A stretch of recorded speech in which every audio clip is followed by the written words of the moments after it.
Hello and welcome to the BurnCast. I'm Brady Byrne. And I'm Kim Gass. Today we're looking at a book called Galactic Redemption 4 by author Lenny Sherman. As always, any criticisms directed towards the authors of works that we discuss are exaggerated for entertainment purposes and are not meant to be taken personally. Thank you for listening, and we hope you enjoy the show. And you better enjoy this one because it was painful to get through. Let's talk about Galactic Redemption 4. Let's talk about Galactic Redemption 4. Every time we get a new book, I always think we've seen the worst of the worst. And every new book that comes around, I just can't believe it. Yeah, so this time we're looking at a book that is not the first entry in a series. It is not a standalone book. Now, number 4 in a series, that's acceptable. China Strike was number 16. Yes. So the number itself wasn't concerning, but I mean, the cover of this book was a little bit funny. It's just a picture of a mountain. Yeah. Which tells you a lot. I was like, what does that have to do with? So we'll just quickly go over what this series is. There are 4 books as of now. There's Galactic Redemption. There is Fall of the Bounty Hunters, the sequel to Galactic Redemption, and The Realm of Kinnep, the conclusion to the Galactic Redemption trilogy. And then there's just Galactic Redemption 4. So I guess it's not a trilogy after all. He's like the ugly cousin that just like hangs on the side of the family.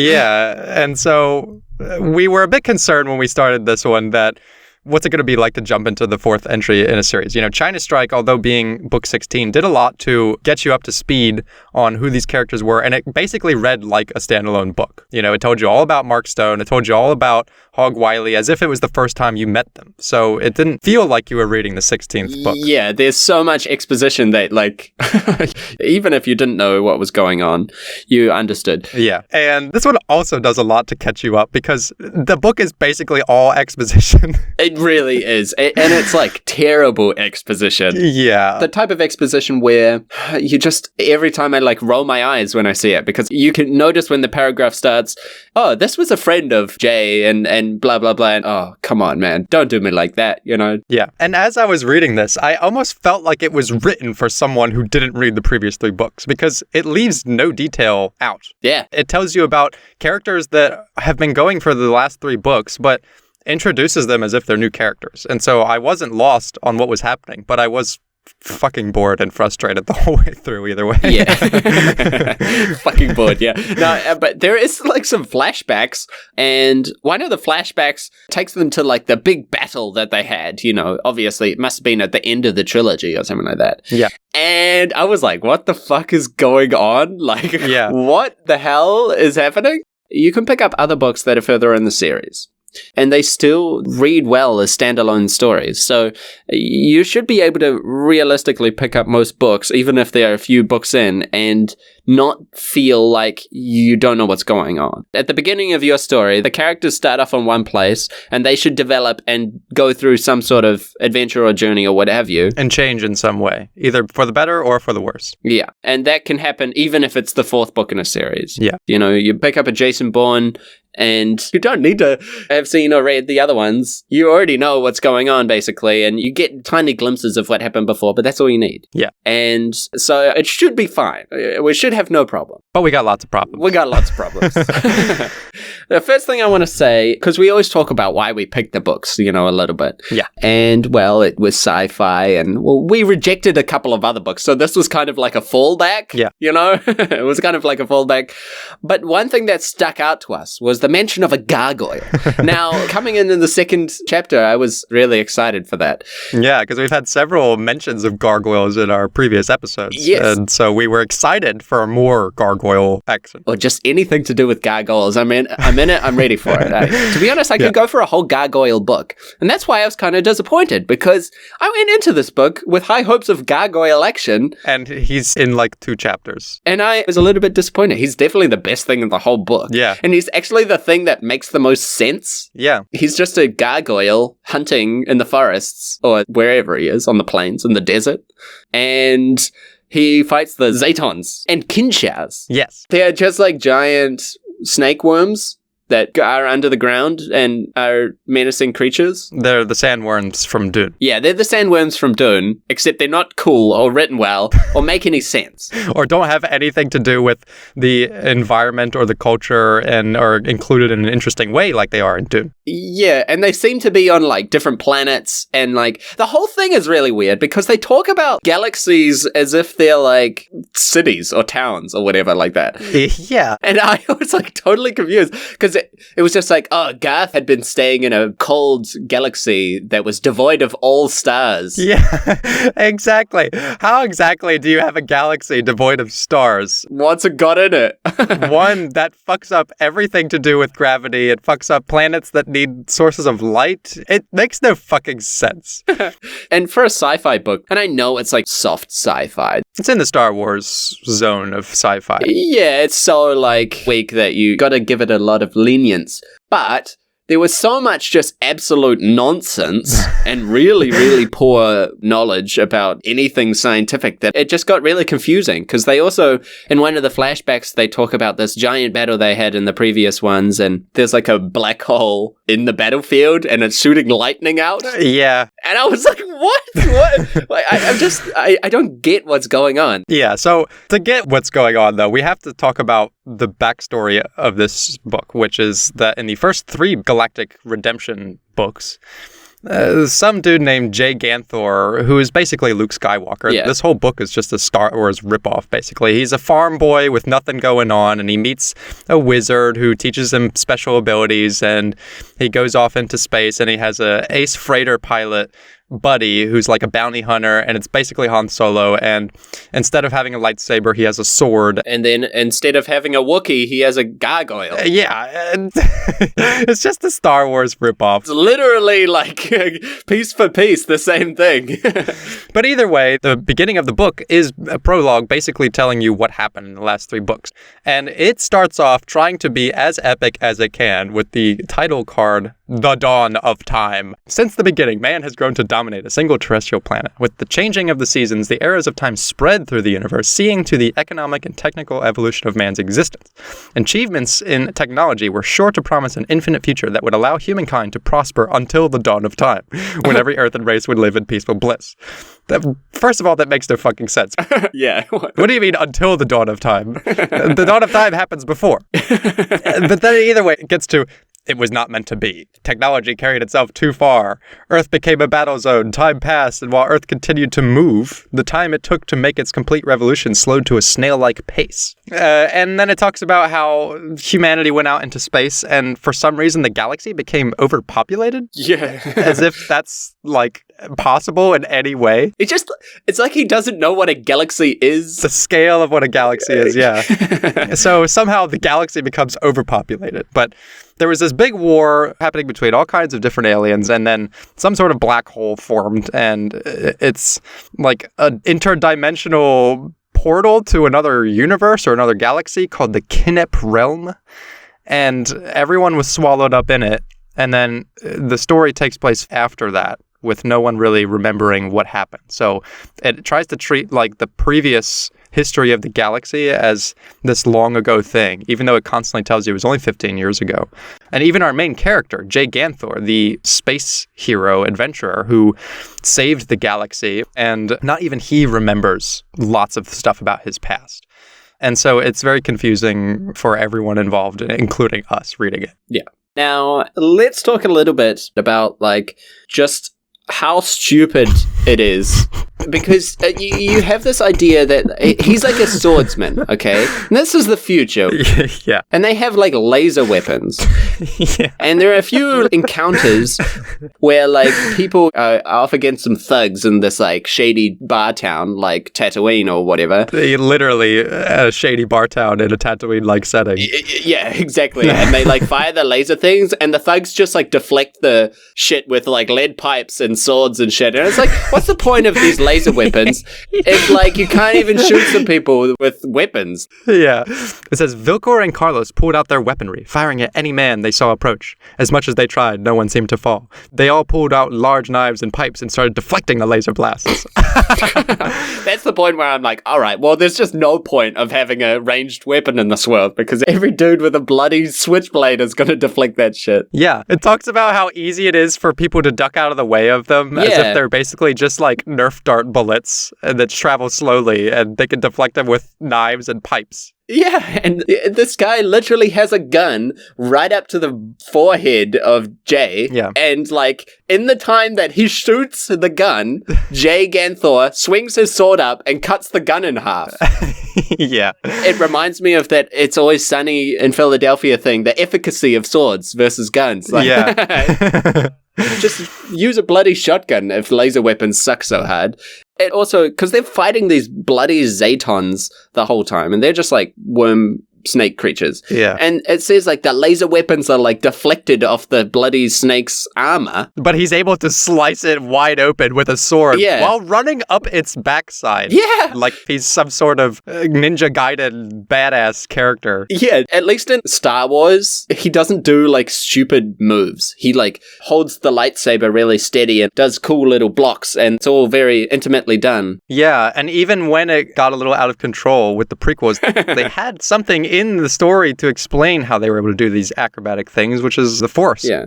There's nothing like that in this. He just has these powers for no good reason. He's not like a special alien human hybrid. He's just a man. Yeah. And it's really weird because it deflates the fight scenes if he, you know, ducks around a thing and then does like multiple flips and somersaults and then lands on the back. It seems so cartoonish. Yeah. And it's not written in like this is a cartoony, hilarious type story. No, the story takes itself very seriously. Very seriously. And tries to portray the characters as being realistic in the confines of its own internal consistency. Yeah. So the combat is really funny and stupid and it's really eye-rollingly bad.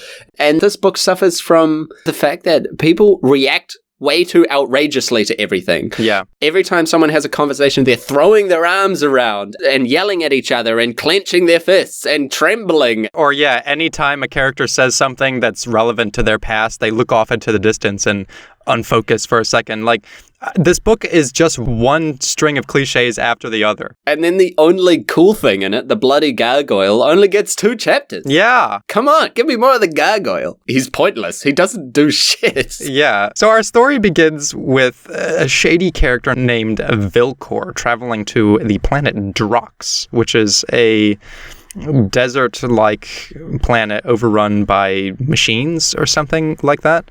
And he's off to meet this old hag witch named Shikim. And he's looking for a cure for someone. And she gives him this book and she's like, the cure is in there. And he's like, I don't need this bloody book, bitch. Yeah. I want the cure. You know? You didn't need to throw the book on the ground, you dickhead. Like, come on. Yeah. And so he's looking for this boy. And she says, this book is the only thing keeping me alive. It will tell you everything you need to know to come to terms with the boy you seek. And he's like, boy, how did you know about that? And the woman stares at him through green dilated eyes. Read the book, Vilcor. Study it. Learn from it. I promise you, the powers you draw from those pages will ensure that your future is a bright one, a prosperous one.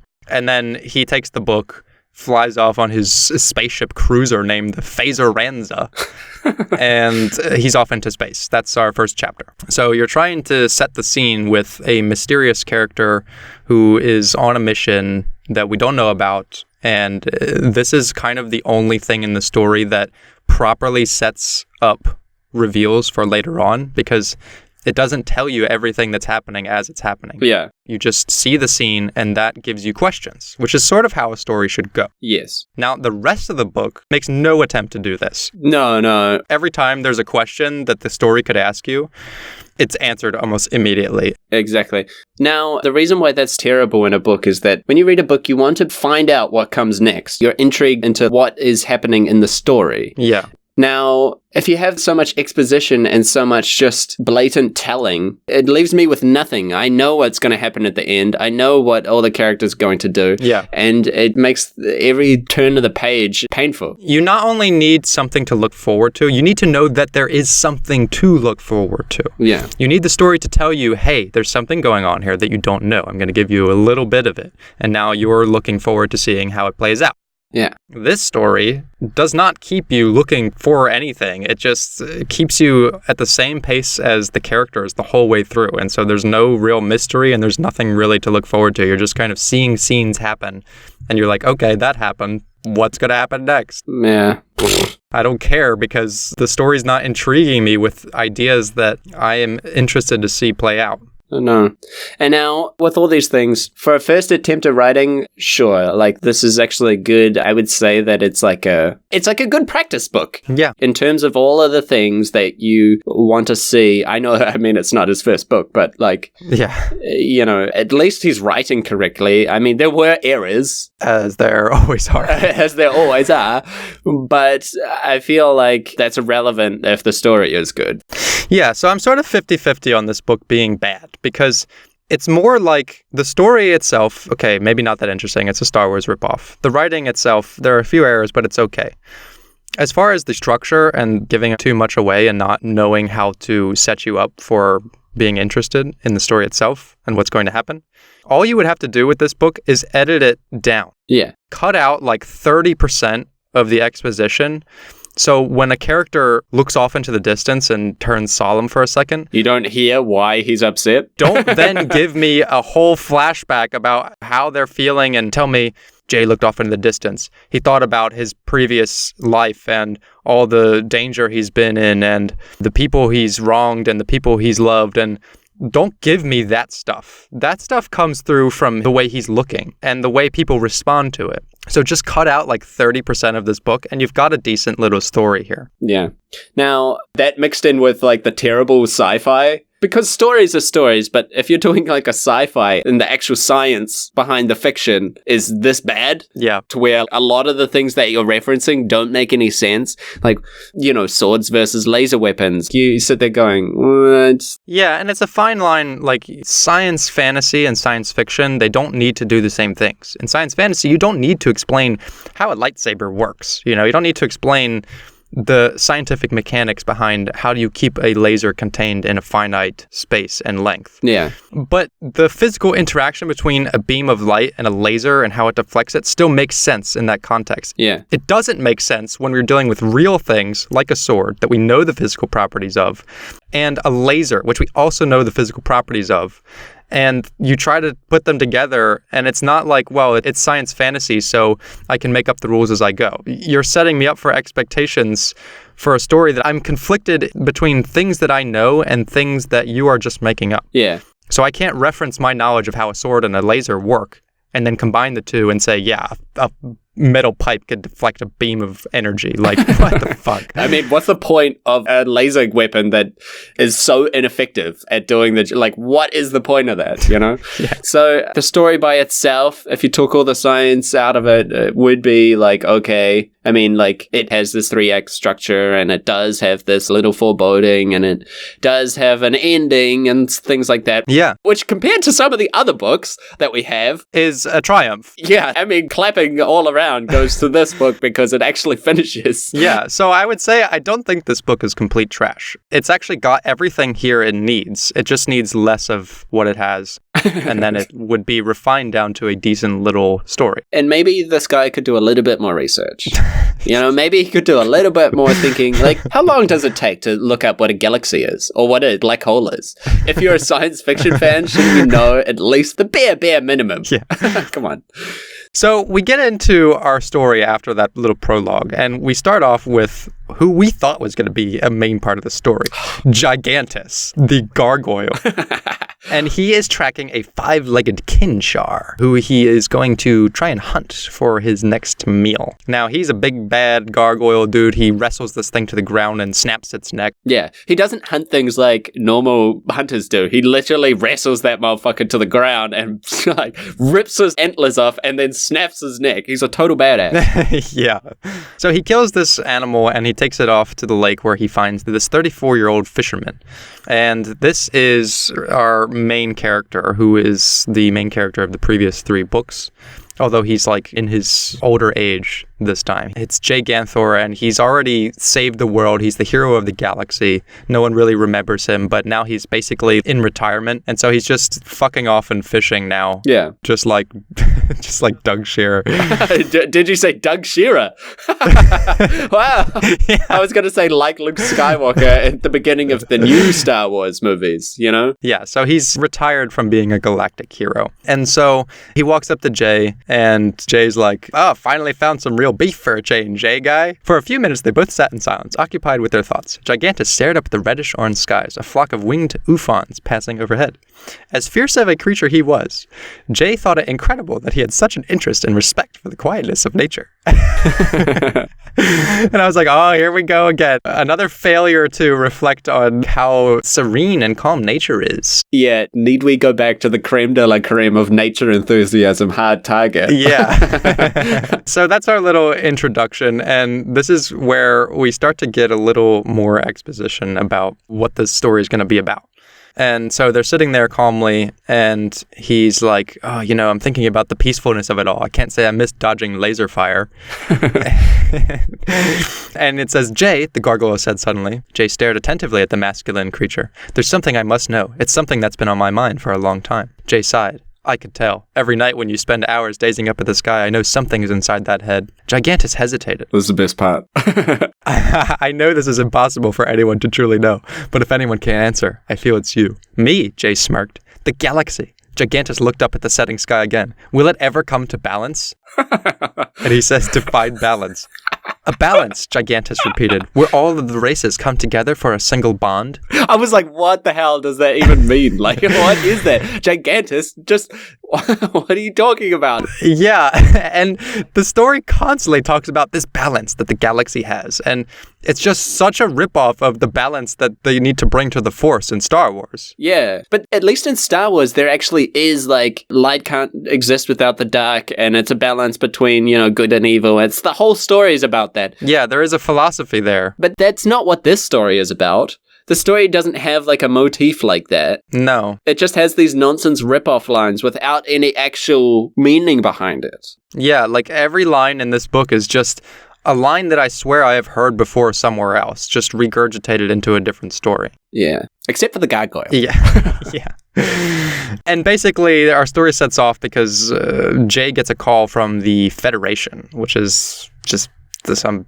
galactic federation, it doesn't matter, and they want him to do some sort of citizen duty to be a part of some investigation, and he wants to turn it down because he's like, I'm retired. He keeps saying, he has this catchphrase where he's just like, I'm on vacation. Yeah. And throughout the whole story, he's like killing these worms and things, and they're like, you don't take anything seriously, and he's just like, man, I'm on vacation. I'm on vacation from doing all the galactic redeeming. Yeah, and so he basically finds himself forced into doing this little investigation, and he is off into space. Yes. And he leaves Gigantus behind, and we basically don't see him again until the end of the book. Goodbye, Gigantus, the gargoyle of my dreams. And an important thing to get to is just before Jay leaves, he has a very strange relationship with his sword, which is the special sword that his wizard master, Elkin Hans, gave him, which is basically just Obi-Wan Kenobi, but it doesn't matter. Yeah. So he has this sword. It's not really magic in any way. It's just a sword. Yeah, it's literally just a sword. Yeah, and so, you know, it talks about how he cautiously walked over to the sword, which, as he recalled, had been sleeping for nearly 2 decades. The sword and he had many stories to tell. He made it a rule to bring it with him on missions, more as a ceremonial habit than a need to use it. The weapon lay dormant for many years, and Jay never expected to awaken it. But he was no longer Jay Ganthor, the warrior. He was simply Jay the fisherman. Jay was on vacation, and one day he would get the Federation to understand that. Does this take place in the same universe as Jaunts of the Mantas? I want to know that. Yeah, I would like to know that too. And I do want to add that is bullshit. He doesn't just take it along for ceremonial purposes. It's basically the only thing that he uses and the only thing that's actually effective. Like, everyone else is just shooting these rubber dickhead guns, and they don't do anything. So, without the sword, which... I'm sorry, I just can't move past it. I just cannot move past it. You're in this future world, and yet you still rely on a bloody sword to get the job done. Yeah, and it's not like he's this quirky dude who uses a sword. Everyone who meets him or sees him in action is just like, he's a master swordsman. Don't even try to shoot him with a laser gun. He'll deflect it and he'll cut you in half. Yeah, like... He'll do a backflip and several more somersaults in the same motion and then slice your body in half. Land on your back and cut your head off. Like, yeah, it's just so silly. So he gets on this mission and they're taking him to the planet Drox, which is where our prologue started. And it tries to give all this exposition about how Drox was like this waste dump after the Kinep Wars, where the black hole swallowed everything up. And it talks about how they used machine factories on the planet trying to reconstruct moons from scratch. It says the problems of the past, namely the gap between moons, were going to be resolved by physically attaching the synthetic moons to their planet through the use of an atmospheric-based mass transit network. I was like, what? Come on. You didn't need to drop that exposition in the first place. I didn't need to know any of that. Just say it's a waste planet. That's enough for me. Like, whatever.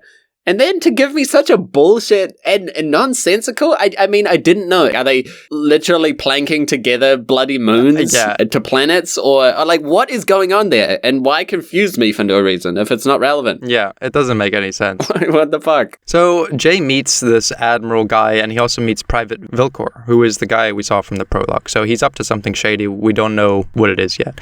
And they're trying to get him on this investigation mission. They're looking for like a cousin of the Zetons called a Minagrog. Yeah. And there's some reason they need to find their DNA so that they can compare it to Zeton DNA. It doesn't fucking matter. Yeah, it doesn't matter, and it doesn't make any sense. So even if you go back, pick up this book, and read it for yourself, you're not going to get any more, like, sense out of what's going on than we're telling you right now, because it's just nonsensical exposition. Yeah, and the main purpose of all this dialogue is because we need to constantly refer to how Jay's past affects him and affects the galaxy and how important he is. Yeah. He's telling this admiral guy, I'm not a soldier. The admiral says, you have a past that's all too familiar to me to accept that bullshit excuse, Ganthor. Jay stepped back. Panic. Not even he remembered much about his own past. A peaceful life on Sanon forced him to relax his mind, and not only that, he wanted to forget the events that haunted him. He had no idea how these people were able to dig up so much background on him. And it just hits you so hard with all this, oh man, his past shit. Yeah. You know, everyone's always like, oh, everyone else from your period is dead, right? Your period being like 15 years ago. Yeah. So, first of all, that makes no fucking sense. So, no one remembers the entire galaxy or anything that happened in it. But it's only been 15 years. But all these people have been living their lives, and they're well past 15 years of age. Yeah. Like, there's a whole new Galactic Federation or whatever that's doing missions. Yeah, and so they're always just like, oh, everyone from your period would be dead, correct? And then Jay thinks, not everyone. And it's like supposed to be mysterious and cool and, you know, like, oh, back in the Knip Wars. Yeah, and they're always just saying, God knows you want to bury the past behind you, and I understand that. And it's like... If you want to have a theme of how someone's past haunts them, don't hit it so hard every few lines about, oh, you want to change your past. Oh, I don't remember my past. My past haunts me, and I know you want to bury that past, but we're trying to understand how the present is affected by your past. And it's like, holy shit, we get it. We get it. His past is mysterious. It's made him who he is. He had a big role in the galaxy. Whatever. Fuck it. Yeah. Now, I also wanted to talk to you a little bit about the start of Chapter 3. Chapter 3 starts off, Admiral Sage Gretches stood amid the poisonous gas clouds fogging up his gas mask. He had been stationed on the Draxonian outpost, Oxhelm, for the past 2 years. Blah, blah, blah. Exposition about Oxhelm. Oh my God. And so it says that they're in this, like, gaseous cloud, and they're moving towards this building, this office where, like, they're stationed. And I literally couldn't tell, are they inside? Are they outside? Are these guys just sitting on desks in the middle of, like, a gas cloud? Like, what is going on? I didn't understand it. Yeah. Like, what? You've given me so much exposition about this moon and about, like, how they're being connected and all this shit. And I still don't know what I'm looking at. Yeah, and it's one thing to tell us that they're on this gaseous planet and explain how all of that works, but you don't need that. You need descriptive content. You need to tell us what it's like to be in a gaseous setting. You know, is it making his breath choke up? Is it making his eyes cry? What's the smell like? Is it cold there? Is it hot? You know, what is it like to be there? And I will be there with him. If you just tell me they're in a gaseous cloud, I can't picture that, really. I need to use my other sensations to picture it. If he's holding his arm in front of his face and he's like coughing and they're shouting towards each other because it's so loud or whatever and so windy, yeah, then it's like, oh wow, you know. But if you give me this bullshit explanation, yeah, from all the things we just listed, you could tell that this was a harsh environment. But he just says it's a harsh environment. Yeah. And I'm like, all right, well, you know, I'm only referencing my idea of what that's like. So I can't really picture it and I can't really feel like I'm there. I just thought it's a perfect example of just the story as a whole. You've written all these expositions about things and it just doesn't make any sense. Yeah. So the mission gets started. They go off to this shitty robot planet, which we don't see a single robot on throughout the whole story. So I don't know why it's important that it's a planet overrun by robots, but yeah, fuck it. Just pointless exposition again. And they meet this Minigrog, which is a cousin of a Zayton. They're supposed to be the big bad enemy, you know, and it's called Galactic Redemption. This is like the holy shit Star Wars type nemesis of like, oh, these are the bad aliens. But they're literally just worm beasts. Yeah. They're mindless. Yeah, that are basically just like a predatory animal. And it talks about how dangerous they are and how no one has ever survived or witnessed the survival of a Zayton attack. And their lasers just bounce right off them. But this jackass with his sword just cuts them open like sliced pepperoni. Like, yeah, and I'm sorry, dangerous terrestrial creatures are not a galactic problem. I'm sorry. That's just, we have terrible creatures on planet Earth and they're not a problem. You know, come on, like. Yeah, I mean, like, they're relegated to the ground. Yeah. And underground areas. Like, what war are they involved in? It doesn't. And so they're facing off against this Minigrog, and nothing is working. And Jay takes out his trusty sword, and slices it open, and it says large chunks of brain matter flew into the humid Draxonian air, spraying Vilcor and Carlos as the last Minigrog crashed into the previous one, creating a loud and nasty collision as Jay jumped to the ground, bloody sword in hand. And he hands the rifle back to Vilcor, eyes both of them, and says, now, does one of you want to tell me what this is all about? So he's like, Mr. fucking badass. Like, I've just proved myself. Yeah. But, like, most of the book, he just comes off as an asshole. Yeah. Like, literally, he's up there with the best assholes we've read so far, like, in our books. Yeah. This guy is a real jackass. Yeah, so basically the next plot point that happens is because the Minigrogs destroyed their Med Runner, this, like, little truck, they get captured by some Mad Max Dune Dweller people, and the two guys he's with, Vilcor and Carlos, are taken prisoner, and this masked lady comes up to Jay, and she's like, oh, I have a mission for you. I want you to go kill this man named T-Frags. Yeah, oh my God. When I was reading this, I almost sent you a message, and me and Brady try really hard not to talk to each other while we read the books, because we give away the genuine reactions that we have. Yeah, we try to keep it saved so that when we come into the studio, we can fire off. It's all fresh, yeah. But man, when I heard T-Frags, I was like, T-Frags! Like, yeah, like that's your villain. That's like your big bad guy, and his name is T-Frags. And they just call him T. Yeah, oh, T. It doesn't sound like a threat. It's just so bad. There was just one quick part that I had to get to. They're talking about some bounty hunter that took T-Frags away after he supposedly was killed by the Zayton. Yeah. Now, the bounty hunter, who's obviously from another book, was called Bastian Ganthor. Now, Ganthor is the last name of Jay, and Vilcor says that name doesn't mean anything to me. Yeah, it fucking does, you dickhead. Yeah. And of course, Bastian Ganthor is like a madman who is not Jay's real father. Of course, yeah. And there's this whole subplot about how he went mad because his wife died, but really she faked her death. And then Jay hates him, but it's not really his dad. And it's like, oh my God, just pull a single original idea out of your brain and put it into this instead of just taking things from other things that you've read and smashing them together into a weird mix mash. But anyways, this masked lady captures him and the other two people he's with, the Federation troopers. And she's like, well, I want you to go kill this guy T-Frags. And then this happens to also be the person that Vilcor, our mysterious book-holding guy, wants to save. And so we learn that. And Jay is kind of just like, well, I don't give a fuck about the Federation. I did my job. I'm on vacation now. So he's like, now that these two troopers are captured, I'm not doing their mission. Fuck that. I'm going to help this random lady I've never met before because it's kind of sad that T-Frags killed her son. And he's just like, oh, I instantly sympathize with you and fuck both of these Federation guys. Yeah. She cuts off one of their hands and threatens to kill the other one. And he's just like, fuck it. Don't care. I don't care about you guys. Yeah. He's going to go on this mission to help this lady for no good reason. Yeah. And that's what you want to write a story. You want to write a sci-fi story, but the characters don't have realistic ambitions. Why is he there? Why is he doing this? Why does he even give a shit? You know, if those things aren't fleshed out, if they don't have meaningful reasons to be doing the things they're doing, what they're doing seems pointless and stupid and trivial. Yeah. It doesn't seem natural, you know? And I mean that, of course, no sci-fi is natural to us because we don't live in that world, just in the same way that fantasy is the same like that. But we're still people, and we still want to sympathize with the characters because they're human. Yeah, like Jay's motivation is I want to get this job done as quickly as possible and I want to get back home so I can fish with my gargoyle. Yeah, with my guy. And so when this random lady captures them and fucks up the two people he's with and just says, I need you to do this for me now. It would seem to be the opposite thing. Yeah, and only reason he goes with her is because he gets a sense that he should help her. He gets a sense. Yeah. And it's like, what sense? You could have even just copied off Star Wars even more, and his mentor could have come back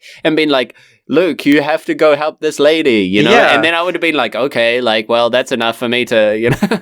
You know, if there was a mystical element to the story, like, you know, something like The Force and Star Wars, where he could have a sense that he's connected to this person or that he should be doing this, that makes a little more sense. Again, they give you that context and it allows them to play with sort of shortcuts in the plot.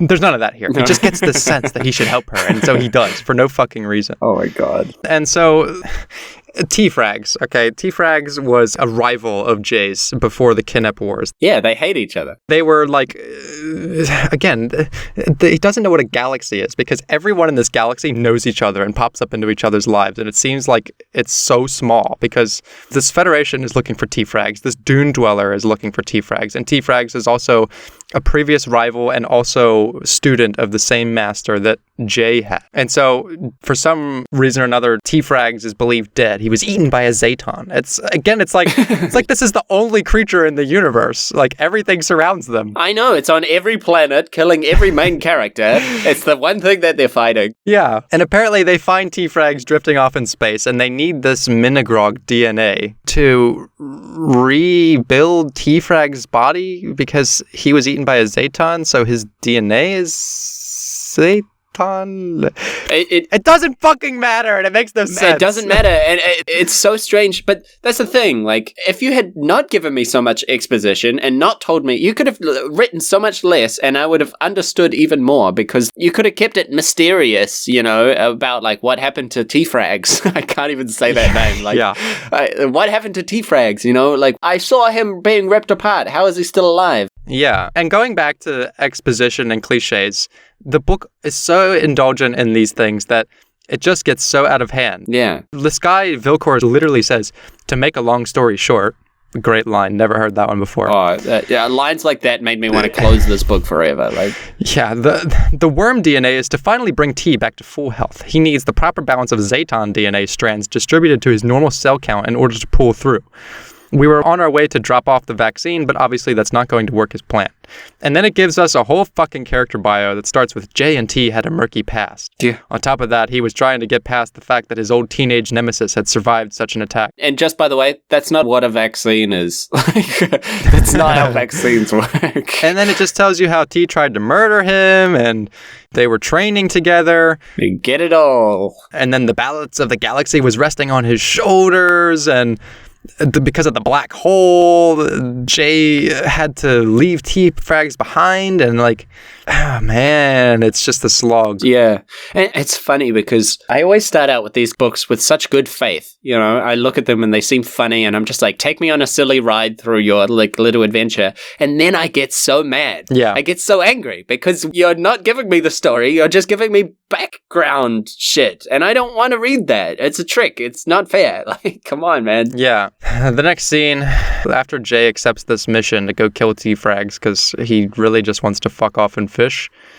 And he doesn't care about anyone except for himself. He just keeps saying, I've done my part to serve the galaxy. Now it's time for the galaxy to serve me. Like, he's just a selfish asshole, basically. Yeah. And so they go to Jabba's palace. Yeah. Literally. They literally go through the desert and they find a seedy little makeshift town. It says the short squared houses looked similar to each other. They all looked man-made, with short smokestacks growing from flat ceilings. They were odd blends of scrap metal mixed with wood, brick, and mortar. The surroundings were reminiscent of living in a slum. Try to imagine a place like that that's not Tatooine. It's literally that. Yeah. Like, come on, man. And they go into a seedy little pub, and there they meet a few goons of the lady who runs this pub, who is so beautiful, and she steals the hearts of many men and lures them away from their families and wives, sleeps with them, and then recruits them into her little gang. Yeah. But there's some sort of magic surrounding the way she looks, like that she has these piercing eyes, and when you look into them, you see what you want. And once the illusion is broken, she's like an old hag. She's basically just like a siren. She's like a siren or a succubus, you know, just another fucking cliche, like you see what you want, but it's really a monster. Yeah. And there's this whole weird scene where one of the dune dwellers that they send with Jay to go here, because of course they're going to this seedy little pub for transport, just like when Luke and Obi-Wan went to the pub to get transport. Yeah. It's unbelievable how much this story takes. Yeah, it really is. And so Retinar, this guy, he's one of the dune dwellers, starts talking with this old hag who appears to others to be very beautiful. But she doesn't appear beautiful to him. And he is the only one she ever truly wanted, but she can't be with him because he's a homosexual. And he doesn't feel any sort of attraction to her to begin with. And I want to read the part where that happens. I take my headphones off for this part. Yeah, there's a whole little scene here where it's like a weird commentary on how she's telling him, I always knew we were meant to be, Sharon said, looking away from him in a daze. It's too bad for you then, Retinar said, that you can't become a man. That's the only way you'll have me. I haven't forgotten, the woman said, appearing defeated.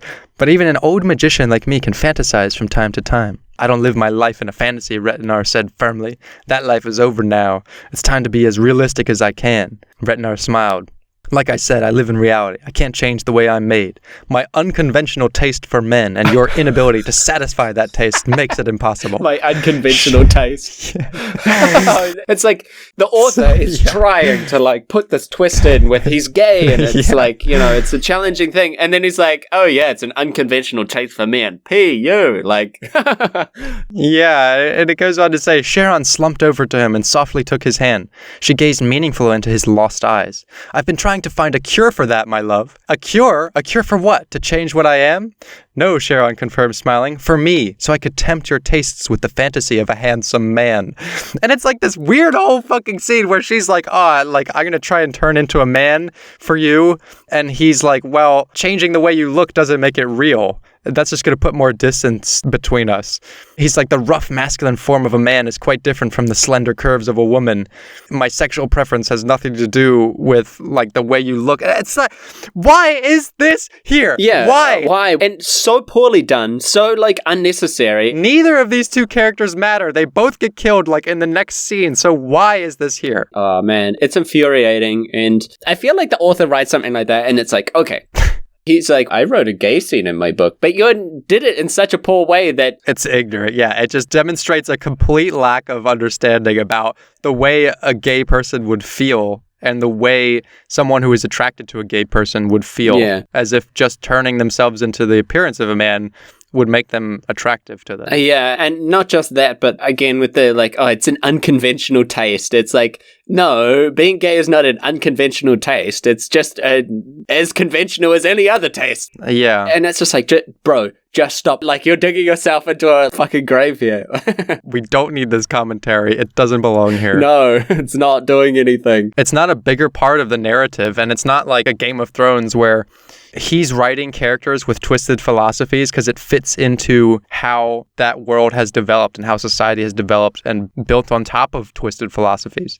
That's not present here at all. This theme of like, what does a gay man want and would he be satisfied by it's not here for any other purpose. No. It's not a part of the bigger story. It's not a part of the world building. No. It's not a part of anything. It's just a weird out of context scene with nothing to do with what's happening. Yeah, and it just makes you cringe and frown and just like, it's so funny that someone can write a book and the less you write, the better, you know, like literally. Yeah, that is so true in this case. Yeah, cut out all the exposition, cut out the bullshit characters, and all you have left is a Star Wars ripoff. Yeah. Which in itself is shameful, but either way, it would be better than what we got. Yeah. So we finally come to basically the last scene here where there's a big shootout in this little pub. And Jay deflects tons of bullets with his sword and cuts some people's heads off. And he's just doing somersaults and backflips and like... And spinning the sword around like a propeller. Yeah. It's just so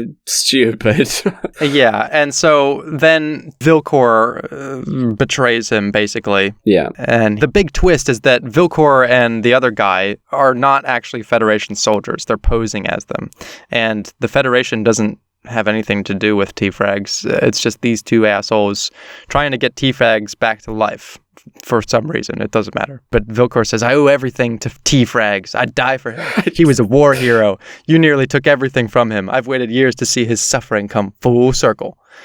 Then Jay stabs him in the shoulder, and it's so comical. It says, Vilcor threateningly placed the barrel of his gun directly between Jay's eyes. Jay stared into the dark barrel of the gun, as if examining how it would operate in order to kill him. You're still forgetting one thing, Jay said. I'm better than you. Vilcor fired, but Jay was too fast, bringing his sword upward and slicing the gun in half. And it's like, man, this is so fucking cheesy. Yeah, it was painful. It was really painful. Where every character is just like this quippy, smart aleck dickhead who's super badass, and it never explained what happens next. Like, he stabs Vilcor in the shoulder, and then while he's pulling his sword out, everything goes white, and he's like blinded. And there's so much of that. That happens multiple times in the story, that there's like this, I've written myself into a corner, fade to black. Yeah, literally that. Like, fuck you, man. Like, what happened? Like, you can't just get to the end of an action scene with some sort of like big consequence ending and then just fade to black and not how it happened. Yeah, it fades to black when he grabs his sword, and then he wakes up in a cave, pinned to the wall. Sort of like when Luke Skywalker was pinned to the cave wall. Now, actually, now that you say it, there are a lot of nods to Star Wars. It's not ripping off, they're just nods to Star Wars. Yeah, they're just nods. Yeah, they're just a tip of the hat. Aside from direct lines that are pulled right from Star Wars. No. There are no Zetons. There are no Zetons in Star Wars. Very true. Oh, what's that fucking Dune beast in Star Wars? The one that Luke Skywalker almost gets eaten by? The Sarlacc pit. Yeah. It actually is from Star Wars. Fuck. But anyways, he wakes up in this fucking cave. We're skipping basically a scene that has nothing to do with anything else, where it goes back to the gargoyle and Han Solo shows up, and there's this weird part where it's like giving us exposition about how emotional the gargoyle is. Yeah. That how he's really in tune to people's emotions. Yes, and that's not a normal gargoyle thing, but he is really emotional.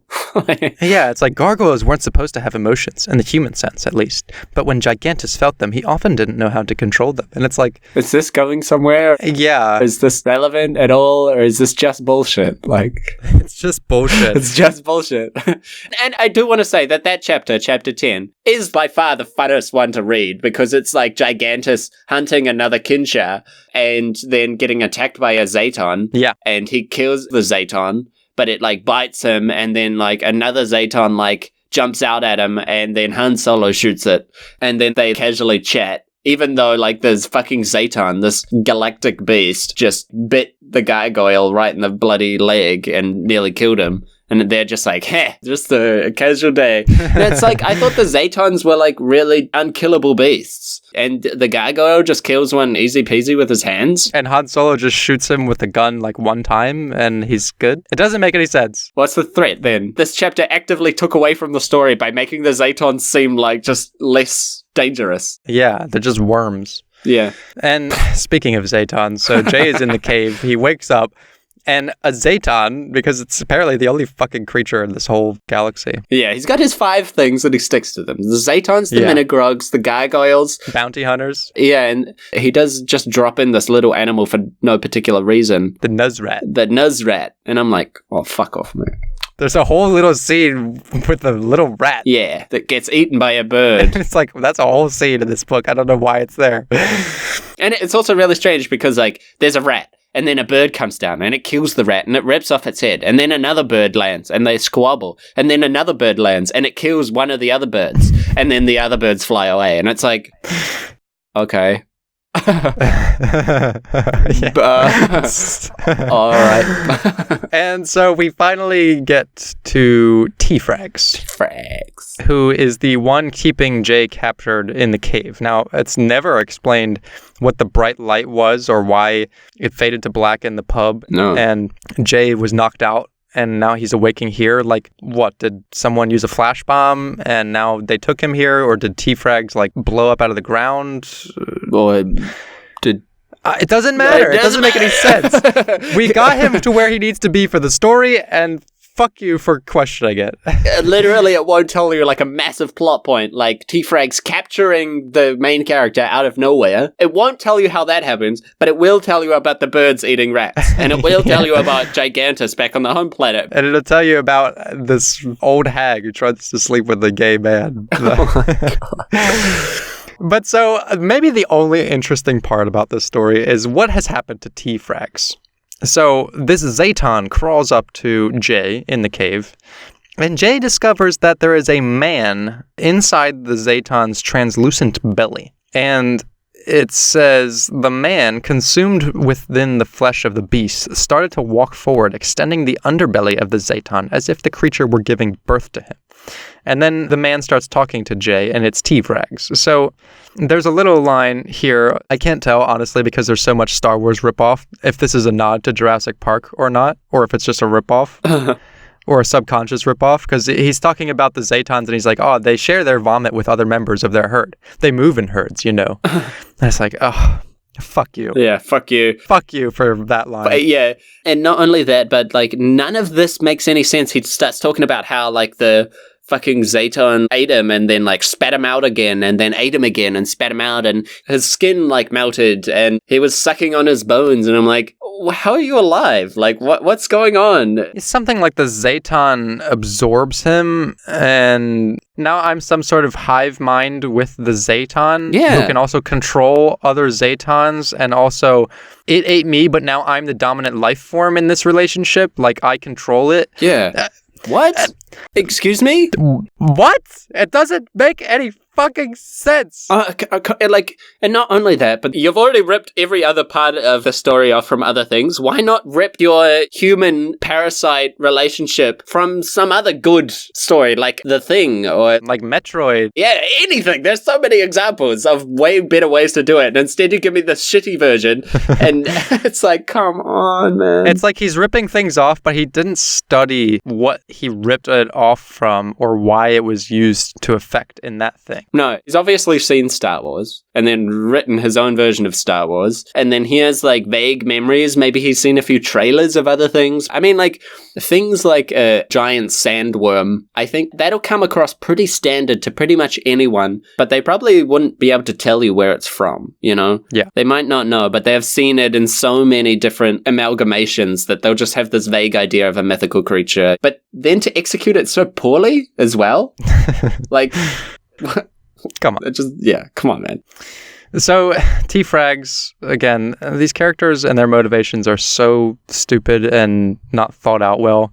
T-Frags tells him how He hates Jay. It doesn't make any sense why he hates Jay. I mean, T-Frags was eaten by a Zaton. I don't know how that's Jay's fault.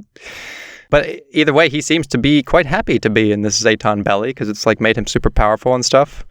But so he doesn't want to just eat Jay. He wants to unchain him, train him, and then fight him. Yeah, what the fuck was that? That was the dumbest thing. Like, he wants...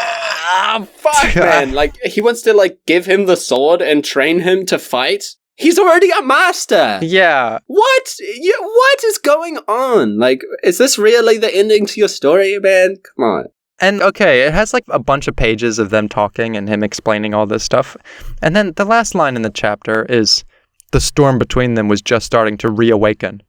Like, you can't have it both ways. Either you have all this dialogue and you have this scene where we can see that there is past tension coming back to the surface, then don't tell me exactly what the idea is you're trying to get to here, which is that there's a storm between them. Yeah. Fuck it. Fuck this book. Yeah, man, fuck it. Like, and of course they fight. Well, no, wait, they don't only fight. It's not like Jay gets his sword and he fights this worm. T-Frags also has a sword and he fights him from inside the worm's belly. Yeah. As if, like, it's found this so hard to picture because he's like, what, inside the worm's belly, and I guess it rears itself up on its tail or something, and he's like walking forward and stretching out. And he's like still inside the skin, kind of. Yeah, but he can still swing a sword and they like have a sword fight. And then at the end of the book, like Gigantus and Han Solo just crash into the place. Yeah, they all show up and Obi-Wan Kenobi shows up, their old master, and he gives him the whole like, use the Force thing. He literally tells him, use your inner power to defeat him. And it was inside you all the time, like. And then the Dune lady shows up and that turns out to be Jay's mother. And it's like everything just comes to a fucking head and it's all so stupid and cliche. And they just bash a couple of space worms up and then like it's over. Yeah. He defeats T-Frags. Yeah. He defeats T-Frags and discovers that this Dune lady is his mother, who, when he sees her behind the mask, he instantly identifies how attractive she is. Even though he just learned that she's his mom, but Jesus fucking Christ. So that's Galactic Redemption 4. I think it's the last entry in the Galactic Redemption saga that I will be reading. What about you? Well, no, he's definitely hooked me in. I just have to find out what happens in the first three. God damn. You know what I might do? I might go through the books and then like copy paste all the gargoyle scenes into like one thing and just read those and then be done with it. Yeah, we should write to Lenny Sherman and ask for a spin-off. The gargoyle's like a weird creature name to utilize. Like, basically with fantasy, you can do whatever you like. Yeah. You can say it's a gargoyle goblin, but it can be as big or as small or as tough or as weak as you want it to be. Mm-hmm. And this is the first book that I've seen a real gargoyle in it. Well, Depth of Reality Unknown had gargoyles. Oh my God. Okay, but I didn't read that, and I'm not going to read that. I'm not even sure if we picked up that book again and, like, flipped through that I could, like, skim read to find where the gargoyles are, because it's just so much. It's just one line. I can't even remember if it was the whole word or if I had to assume that that's what it was talking about. Oh, man. So that was Galactic Redemption 4. Now, Brady, what are we looking at next week? Because we need to move on and move on fast. Yes. Well, next week, we're reading a book that I am very excited for because not only is it the last book in the season, the first season of the BurnCast. So we're going to wrap up with that. It is also a genre that we have not yet explored. I never even heard of this genre before, so I'm excited. Yes, and that genre is kaiju horror. And it's about a post-apocalypse caused by kaijus, and their kaiju blood acts as some sort of parasite, which infects people and gives them sort of like kaiju cancer. Kaiju cancer! And the book has these like great illustrations, like, they'll be like, oh, they walked up on this kaiju egg, and then there's like a stylish little drawing of this kaiju egg, and it's all like black and white and like scratchy, and it's really cool. Yeah, so this book has obviously got a lot of effort put into it. It's got its own illustrations. Yeah. And I'm super excited for that. At least there's going to be some cool parts in the book. We're guaranteed a few cool pictures, at least. Yeah, and it seems like, it's got a premise, and it uses that premise not only to build the world, that it's this post-kaiju apocalypse, and their blood is like seeping into the land and the nature, and it's also infecting people. And it is also playing into the characters, because one of the main characters has got like the kaiju cancer or something. So he has thought up an interesting premise, and he is using it to build out the world and the characters and how those things will interact. And it's also got fucking giant monsters in it, so that should be cool too. Yeah, come on. It's got to be good. Now, I know that we say that all the books that we're going to look at are going to be good. There are a few books that I would say we knew weren't going to be good. Yeah. Like Sword of Mortal Online, I picked that one just simply because it didn't make any sense word on word. Depth of Reality was also more like that, where we knew it was going to be pretty bad. The other books we kind of didn't really know. Yeah. Very difficult to tell. Now, I've got a good feeling about this one. Got a good feeling about this one. I had a good feeling about Manatee Murders. So, I had a good feeling about that one. I was disappointed.